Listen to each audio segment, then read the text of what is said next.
Ja, så løb jeg tør for pålæg, men så har jeg købt sådan nogle makrel i små stykker fra Sæby. Ja, det står på hovedet. Normalt så køber jeg makrel i tomat, men de er simpelthen blevet så dyre, de der røde. Så ja, 15 kroner. Og så vil jeg lave noget makrelguf.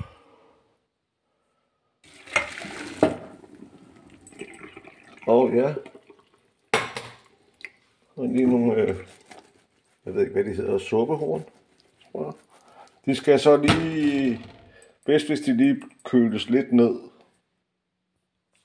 Og så selvfølgelig har jeg noget mayonnaise, en anden salatmester og en ægte. Wow. Jeg skal bruge den ægte færdig. Og jeg hælder bare ned, tager sammen med makrellen der. Jeg vidste godt, den var ved at være tom. Og i mit hjem, der må man så godt plante. Det går nok, ikke? Ja.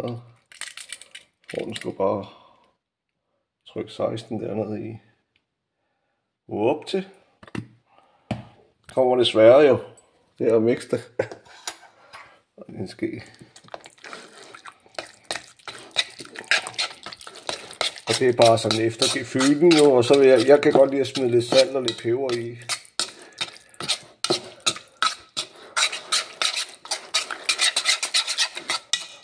Så ja. Nu er jeg så til kropsalt. Der er så nogen, der er til finsalt eller havsalt. Men havsalt, det kan jeg simpelthen ikke klare. Men så fik 1 million mere givet det.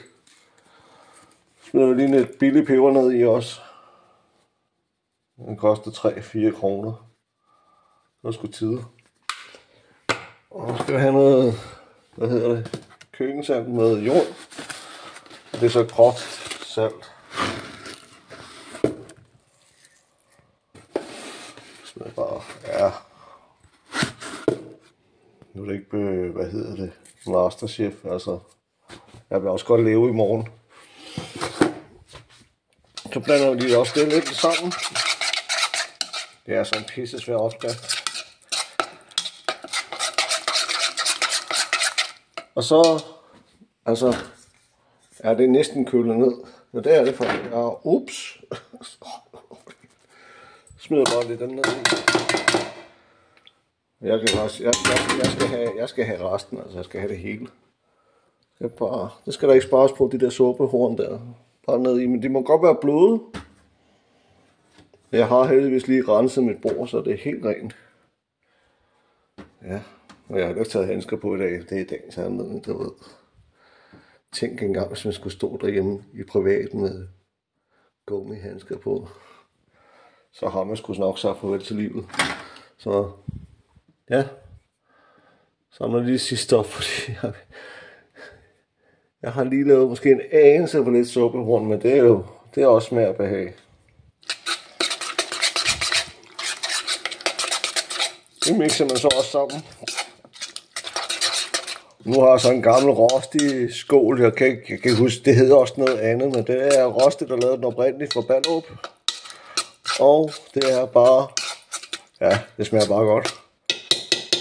Selv børn, der ikke kan lide makrel, kan godt lide sådan noget her. Og så for mig, selvfølgelig vil jeg putte et låg på. Men nu har jeg kun en hånd, jeg kan bruge. Så den smider lige ind i køleskabet. Det er herinde. Og jeg skal nok smide et låg på, og der kan jeg godt lide, at den har stået 6-8 timer. Og så synes jeg, det smager bedst dagen efter. Så ja, hvis du kan få de her små makrelldåser fra Sæby. Jeg ved godt, det står på hovedet, men jeg kan godt vende den om, og så vælter det bare ud, altså. Hvad står der? Ja. Så det er endda dansk produceret. Jo. Den købte jeg på tilbud for en 5'er, og selvfølgelig har jeg har et par stykker til, fordi det kan højst holde sig, jeg vil sige 2,5 dage på køl. Men det smager altså godt, også selvom du ikke kan lide makrel, så skal du bare putte lidt flere suppehorn i og lidt mere mayonnaise. Så ja, 15 kroner, så har jeg til pålæg til 2,5 dage, sådan cirka. Hvad mindre får froden på i aften. Tak fordi I kiggede med. Hej.